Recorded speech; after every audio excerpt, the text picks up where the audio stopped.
ವರದಿಯನ್ನು ನೀಡಿದ್ರು. ಆಸ್ಪತ್ರೆಯಲ್ಲಿ ಶಸ್ತ್ರಚಿಕಿತ್ಸೆಯನ್ನ ಮಾಡಬೇಕು ಅನ್ನುವಂತಹ ವಿಚಾರವಾಗಿ ನಮ್ಮ ಜೊತೆಗೆ ಮಾತಾಡೋದಕ್ಕೆ ನಟ ಗಣೇಶ್ ಕೇಸರ್ಕರ್ ಅವರಿದ್ದಾರೆ. ಸರ್ ನಮಸ್ಕಾರ. ನಮಸ್ಕಾರ ಸರ್. ತಮ್ಮದು ಬಲವಾದ ನಂಬಿಕೆ ಇತ್ತು ಮೊದಲಿನಿಂದಾನೂ ಕೂಡ ದರ್ಶನ್ ಆಚೆ ಬಂದೇ ಬರ್ತಾರೆ ಈ ಕೇಸಲ್ಲಿ ಅಂತ ಹೇಳ್ತಾ ಇದ್ರಿ. ಈಗಷ್ಟೇ ನಾವು ರೇಣುಕಾಸ್ವಾಮಿಯ ಚಿಕ್ಕಪ್ಪ ಅವ್ರ ಜೊತೆ ಮಾತಾಡ್ತಾ ಇದ್ವಿ. ಇದು ಜಾಮೀನು ಮಾತ್ರ ಅಷ್ಟೇ ಸರ್, ಈ ಕೇಸಿಂದ ಖುಲಾಸೆ ಆಗಿಲ್ಲ, ನಮಗೆ ನ್ಯಾಯಾಂಗದ ಮೇಲೆ ಈಗಲೂ ವಿಶ್ವಾಸ ಇದೆ ಅಂತ. ಹೇಗೆ ನೋಡ್ತೀರಿ ನೀವೀಗ ಈ ಬೆಳವಣಿಗೆನ? ಈ ಬೆಳವಣಿಗೆ ನಿಜವಾದ ಒಳ್ಳೆ ಬೆಳವಣಿಗೆನೇ ಇದು. ಈಗ ತಾನೇ ಅವರ ಚಿಕ್ಕಪ್ಪ ಅವರು ಮಾತಾಡಿದ್ದನ್ನು ಕೇಳಿಸ್ಕೊಂಡೆ. ಅವ್ರಿಗೂ ಕೂಡ ನ್ಯಾಯಾಲಯದ ಮೇಲೆ ನಂಬಿಕೆ ಇದೆ. ಮೊದ್ಲಿಂದ ನಮಗೂ ಕೂಡ ನ್ಯಾಯಾಲಯದ ಮೇಲೆ ನಂಬಿಕೆ ಇದೆ.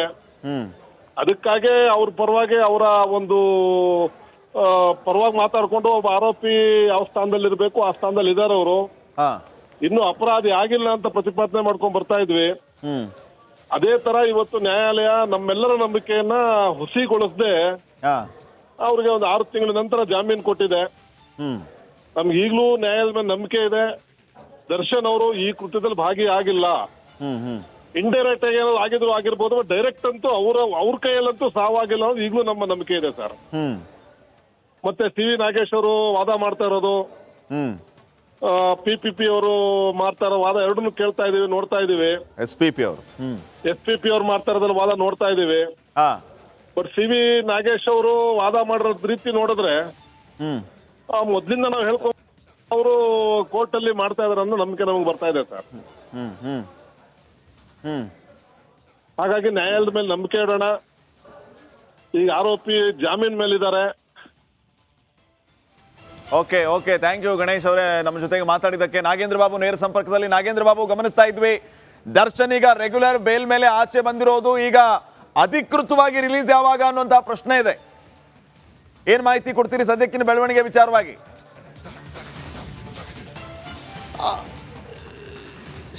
ಶ್ರೀಪಾದ್, ಈಗ ಅಧಿಕೃತವಾಗಿ ಅಂತ ಏನಿಲ್ಲ, ಈಗ ಆಲ್ರೆಡಿ ಹೊರಗಡೆ ಇರುವಂಥ ಹಿನ್ನೆಲೆಯಲ್ಲಿ ದರ್ಶನ್ಗೆ ರೆಗ್ಯುಲರ್ ಬೇಲ್ ಸಿಕ್ಕಿರೋದು ಒಂದು ರೀತಿಯಲ್ಲಿ ಅವರಿಗೆ ಸಿಹಿ ಸುದ್ದಿ ಅಂದ್ರೂ ಕೂಡ ತಪ್ಪಾಗೋದಿಲ್ಲ. ನೋಡಿ ಶ್ರೀಪಾದ್, ದರ್ಶನ್ ಈ ವಿಚಾರದಲ್ಲಿ ರೇಣುಕಾಸ್ವಾಮಿ ಕೊಲೆ ಪ್ರಕರಣದಲ್ಲಿ ಜೈಲಿಗೆ ಹೋಗ್ತಾ ಇದ್ದಂತೆ ಅವರ ಪರವಾಗಿ ಮೊದಲು ವಕಾಲತ್ತನ್ನು ವಹಿಸಿಕೊಂಡಿತ್ತು ರಂಗನಾಥ್ ರೆಡ್ಡಿ ಅವರು. ಜೊತೆಗೆ ರೇಣುಕಾಸ್ವಾಮಿ ಕೊಲೆ ಪ್ರಕರಣದಲ್ಲಿ ಸುಮಾರು ಜನ ಆರೋಪಿಗಳಿಗೆ ಜಾಮೀನನ್ನು 7 ಜನ ಆರೋಪಿಗಳಿಗೆ ಜಾಮೀನನ್ನು ಕೊಡಿಸುವಲ್ಲಿ ಪ್ರಬಲವಾಗಿ ವಾದವನ್ನು ಮಂಡಿಸಿದ್ದು ಕೂಡ ರಂಗನಾಥ್ ರೆಡ್ಡಿ ಅವರು. ಇವತ್ತು ನಮ್ಮೊಂದಿಗೆ ರಂಗನಾಥ್ ರೆಡ್ಡಿ ಅವರು ಇದ್ದಾರೆ, ವಕೀಲರು. ಅವ್ರನ್ನ ಮಾತಾಡ್ತಾ ಹೋಗ್ತೀನಿ. ರಂಗನಾಥ್ ರೆಡ್ಡಿ ಅವರೇ, ಇವತ್ತು ಯಾವ ಒಂದು ಆಧಾರದಲ್ಲಿ ಇವತ್ತು ಜಾಮೀನು ಮಂಜೂರಾಗಿದೆ ಎಲ್ಲ ಆರೋಪಿಗಳಿಗೆ? ನೋಡಿ, ಪ್ರಮುಖವಾಗಿ ನಾನೇನು ಈ 6 ಮತ್ತು 7ನೇ ಆರೋಪಿಗಳಿಗೆ ಸಂಬಂಧಪಟ್ಟಂತೆ ವಕಾಲತ್ತನ್ನು ವಹಿಸಿದ್ದು. ನೋಡಿ, ಇವರ ಒಂದು ಈ ಮೇಲೆ ಇದ್ದಂಥ ಆರೋಪ ಏನಂದರೆ ಅವರನ್ನು ಅಪಹರಣ ಮಾಡಿರೋದು ಒಂದು, 2ನೇದು ಹಲ್ಲೆ ಮಾಡಿರುವಂಥದ್ದು, 3ನೇದಾಗಿ ಈ ಮೃತನ ಶವವನ್ನು ವಿಲೇವಾರಿ ಮಾಡಿರುವಂಥದ್ದು.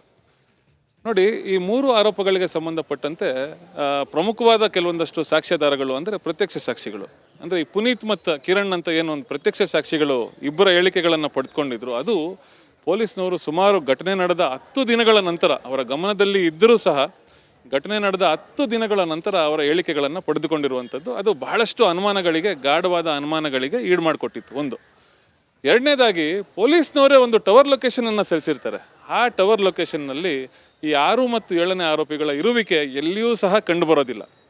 3ನೇದಾಗಿ ತಾಂತ್ರಿಕ ಸಾಕ್ಷಿಗಳು ಏನು ಪೊಲೀಸ್ನವರು ಭಾಳಷ್ಟು ತಾಂತ್ರಿಕ ಸಾಕ್ಷಿಗಳು ಇದೆ ಅನ್ನೋ ರೀತಿಯಲ್ಲಿ ಏನು ಬಿಂಬಿಸಿದ್ರು, ಆ ಎಲ್ಲ ತಾಂತ್ರಿಕ ಸಾಕ್ಷಿಗಳು ಅದು ಬಹಳಷ್ಟು ಅನುಮಾನಗಳು, ಭಾಳಷ್ಟು ಲೂಪ್ ಹೋಲ್ಸ್ ಅದರಲ್ಲಿ ಕಂಡುಬರ್ತಿತ್ತು. ಹಾಗಾಗಿ ಈ ಎಲ್ಲ ಅಂಶಗಳನ್ನು ನಾವೇನು ನ್ಯಾಯಾಲಯದ ಮುಂದೆ ನ್ಯಾಯಾಲಯಕ್ಕೆ ಮನವರಿಕೆ ಮಾಡ್ಕೊಂಡು ಕೊಟ್ಟಿದ್ವಿ, ಅದು ಇವತ್ತು ಒಂದು ಫಲ ಸಿಕ್ಕಿದೆ ಅಂತ ಹೇಳ್ಬೋದು. ಸರ್, ಈಗ A1 ಪವಿತ್ರ ಗೌಡ, A2 ದರ್ಶನ್ ಎಲ್ಲ ಆರೋಪಿಗಳಿಗೂ ಕೂಡ, ಅಂದರೆ ಒಟ್ಟು 7 ಜನ ಆರೋಪಿಗಳಿಗೂ ಕೂಡ 7 ತಿಂಗಳ ಬಳಿಕ ಈಗ ರೆಗ್ಯುಲರ್ ಬೇಲ್ ಸಿಕ್ಕಿರುವಂಥದ್ದು.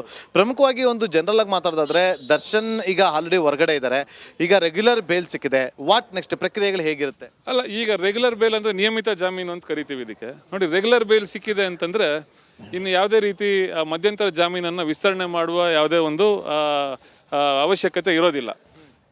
ಈಗ ಶ್ಯೂರಿಟಿಯನ್ನು ಹಾಜರುಪಡಿಸಿ ಮಾನ್ಯ ಸತ್ರ ನ್ಯಾಯಾಲಯದ ಮುಂದೆ ಆರೋಪಿಗಳನ್ನು ಜೈಲಿನಿಂದ ಬಿಡಿಸ್ಕೊಳ್ಳುವಂಥದ್ದಾಗ್ತದೆ. Okay, thank you. ಶ್ರೀಪಾದ್, ಈಗ ಪವಿತ್ರ ಗೌಡ ಪರ ವಕೀಲರು ಕೂಡ ನಮ್ಮೊಂದಿಗಿದ್ದಾರೆ, ಅವ್ರನ್ನ ಮಾತಾಡ್ಸ್ತಾ ಹೋಗ್ತೀನಿ. ಮೇಡಮ್, ಪವಿತ್ರ ಗೌಡ ಅವ್ರಿಗೆ 7 ತಿಂಗಳ ಬಳಿಕ ಈಗ ಜಾಮೀನು ಸಿಕ್ಕಿದೆ. ಏನೆಲ್ಲ ಷರತ್ತನ್ನು ವಿಧಿಸಿದ್ರೆ ಏನಾದರೂ ಮಾಹಿತಿ ಹಂಚ್ಕೋಬೋದಾ? ಸರ್, ಇದು ನಮಗೆ ಏನಂತಂದರೆ ಆರ್ಡರ್ ಶೀಟ್ನಲ್ಲಿ ಗೊತ್ತಾಗುತ್ತೆ ಸರ್. ಅದು ನಮ್ಗೆ ಏನಂತಂದರೆ ಮಂಡೇ ನಾವು ಅದ್ರ ಬಗ್ಗೆ ಮಾತಾಡ್ತೀವಿ ಸರ್.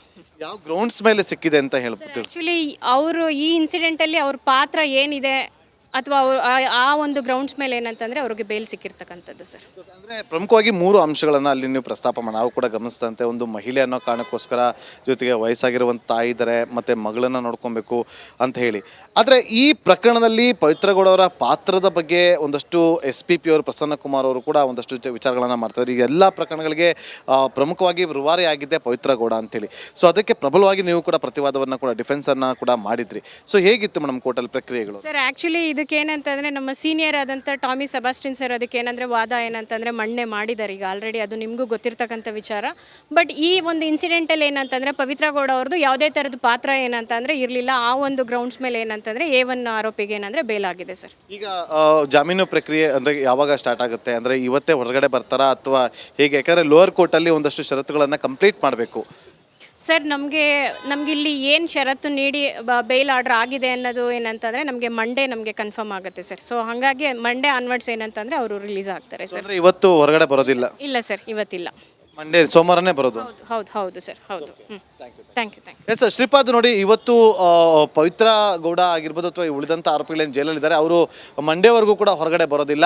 ಮಂಡೇ ನಂತರವೇ ಅವರು ಜೈಲಿಂದ ಬಿಡುಗಡೆ ಆಗ್ತಾರೆ. ಆದರೆ ನಾಳೆ ನಾಡಿದ್ದು ರಜೆ ಇರುವಂಥ ಹಿನ್ನೆಲೆಯಲ್ಲಿ ಏನೆಲ್ಲ ಷರತ್ತನ್ನು ವಿಧಿಸಿದ್ದಾರೆ ಅದನ್ನು ಗಮನಿಸಿ ಆ ಷರತ್ತನ್ನು ಕ್ಲಿಯರ್ ಮಾಡಬೇಕಂತ ಹಿನ್ನೆಲೆಯಲ್ಲಿ ಆ ಲೋಯರ್ ಕೋರ್ಟಲ್ಲಿ ಅದನ್ನು ಕಂಪ್ಲೀಟ್ ಮಾಡಿದ ಬಳಿಕವಷ್ಟೇ ಅವರು ಹೊರಗಡೆ ಬರ್ತಾರೆ ಅನ್ನೋ ಮಾಹಿತಿಯನ್ನು ರಿಪಬ್ಲಿಕ್ ಕನ್ನಡಕ್ಕೆ ಕೊಟ್ಟಿದ್ದಾರೆ. ಶ್ರೀಪಾದ್. ಓಕೆ ನಾಗೇಂದ್ರ, ಈಗ ಪೊಲೀಸರ ಮುಂದೆ ಇರುವಂತ ಆಯ್ಕೆ ಏನು? ಈ ರೆಗ್ಯುಲರ್ ಬೇಲ್ ಮಂಜೂರನ್ನ ಪ್ರಶ್ನೆ ಮಾಡಿ ಅವರು ಸುಪ್ರೀಂ ಕೋರ್ಟ್ಗೆ ಹೋಗ್ಬೋದಾ? ಈಗ ಮಧ್ಯಂತರ ಜಾಮೀನಿನ ವಿಚಾರವನ್ನ ಪ್ರಶ್ನೆ ಮಾಡೋದಕ್ಕೆ ಇಷ್ಟು ದಿನ ತಗೊಂಡ್ರು, ಈಗ ಇದಕ್ಕೆ ಸುಪ್ರೀಂ ಕೋರ್ಟ್ಗೆ ಹೋಗೋ ಚಾನ್ಸಸ್ ಇದೆಯಾ, ಹೇಗೆ?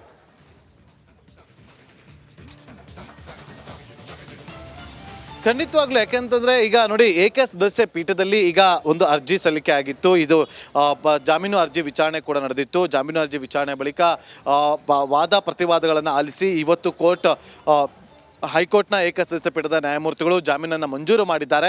ಹಾಗಾಗಿ ಇಲ್ಲಿ ಸುಪ್ರೀಂ ಕೋರ್ಟ್ಗೆ ಹೋಗುವಂಥ ಅವಶ್ಯಕತೆ ಇರೋದಿಲ್ಲ.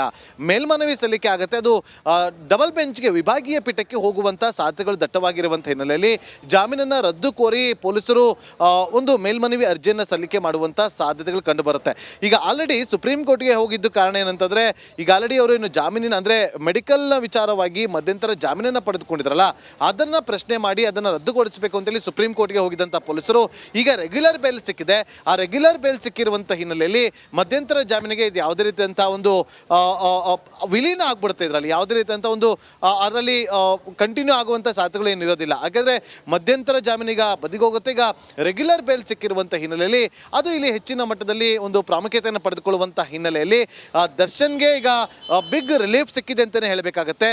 ಮತ್ತೊಂದು ಕಡೆ ಪವಿತ್ರ ಗೌಡಗೆ ಇವತ್ತು ಬಿಗ್ ರಿಲೀಫ್ ಸಿಕ್ಕಿದ್ರು ಕೂಡ ಜೈಲಿಂದ ಹೊರಗಡೆ ಬರೋದು ಸೋಮವಾರ ಆಗಿರುವಂಥ ಹಿನ್ನೆಲೆಯಲ್ಲಿ ಷರತ್ತುಗಳೆಲ್ಲವನ್ನು ಕೂಡ ಕಂಪ್ಲೀಟ್ ಮಾಡಬೇಕು. ನೋಡಿ, ಇಲ್ಲಿ ಪ್ರಮುಖವಾಗಿ ಒಂದು ವಿಚಾರವನ್ನು ತಿಳಿಸ್ಬೇಕಾಗುತ್ತೆ ಶ್ರೀಪಾದ್. ಏನು ಅಂತಂದರೆ, ದರ್ಶನ್ಗೆ ಮಧ್ಯಂತರ ಜಾಮೀನು ಪಡೆದುಕೊಳ್ಳುವಂಥ ಸಂದರ್ಭದಲ್ಲಿ ಒಂದಷ್ಟು ಷರತ್ತುಬದ್ಧ ನಾವು ವಿಧಿಸಿದ್ರು. ಅದರ ಜೊತೆಗೆ ಇನ್ನೊಂದಷ್ಟು ಷರತ್ತುಬದ್ಧಗಳನ್ನು ಇವತ್ತು ವಿಧಿಸಲಾಗುತ್ತೆ. ಅದೆಲ್ಲವನ್ನು ಕೂಡ ಇವರು ಲೋಯರ್ ಕೋರ್ಟ್ನಲ್ಲಿ ಕಂಪ್ಲೀಟ್ ಮಾಡಬೇಕಾಗತ್ತೆ. ಹಾಗಾಗಿ ಇವತ್ತು ಅದೆಲ್ಲವೂ ಕೂಡ ಕಂಪ್ಲೀಟ್ ಆದ ಬಳಿಕವೇ ಆರೋಪಿಗಳು ಜೈಲಿಂದ ಹೊರಗಡೆ ಬರ್ತಾರೆ. ದರ್ಶನ್ಗೆ ಇನ್ನು ಮಧ್ಯಂತರ ಜಾಮೀನು ಕೂಡ ಅದು ಯಾವುದೇ ರೀತಿಯಾದ ಲೆಕ್ಕಕ್ಕೆ ಬರೋದಿಲ್ಲ. ರೆಗ್ಯುಲರ್ ಬೇಲ್ ಸಿಕ್ಕಿರುವಂಥ ಹಿನ್ನೆಲೆಯಲ್ಲಿ ಆ ಪ್ರಕ್ರಿಯೆಗಳು ಕೂಡ ಈಗ ಅವರ ಪರ ವಕೀಲರು ಮಾಡ್ಕೊಳ್ತಾರೆ ಹೊರಗಡೆ ಇರುವಂಥ ಹಿನ್ನೆಲೆಯಲ್ಲಿ. ಮತ್ತೊಂದು ಕಡೆ ಪೊಲೀಸರ ಮುಂದಿನ ಹಾದಿ ಕಾನೂನು ತಜ್ಞರ ಒಂದು ಸಲಹೆಯನ್ನು ಪಡೆದುಕೊಂಡು, ಜೊತೆಗೆ SP ಪ್ರಸನ್ನ ಕುಮಾರ್ ಅವ್ರ ಜೊತೆ ಕೂಡ ಒಂದಷ್ಟು ಸಲಹೆಯನ್ನು ಪಡೆದುಕೊಂಡು ಮೇಲ್ಮನವಿ ಸಲ್ಲಿಕೆ ಆಗುವಂತಾದರೆ ಜಾಮೀನನ್ನು ರದ್ದುಗೊಳಿಸಬೇಕು ಅಂತೇಳಿ ಅವರು ಅರ್ಜಿಯನ್ನು ಸಲ್ಲಿಸುವಂಥ ಸಾಧ್ಯತೆಗಳು ಇಲ್ಲಿ ದಟ್ಟವಾಗಿರುವಂಥ ಹಿನ್ನೆಲೆಯಲ್ಲಿ ಹೈಕೋರ್ಟ್ನ ವಿಭಾಗೀಯ ಪೀಠಕ್ಕೆ ಹೋಗ್ತಾರೆ, ಸುಪ್ರೀಂ ಕೋರ್ಟ್ಗೆ ಹೋಗ್ತಾರೆ ಅನ್ನೋದನ್ನ ಸದ್ಯಕ್ಕೆ ಕಾದು ನೋಡಬೇಕಾಗುತ್ತೆ. ಶ್ರೀಪಾದ್. ಥ್ಯಾಂಕ್ ಯು ನಾಗೇಂದ್ರ ಬಾಬು ಮಾಹಿತಿಗಾಗಿ.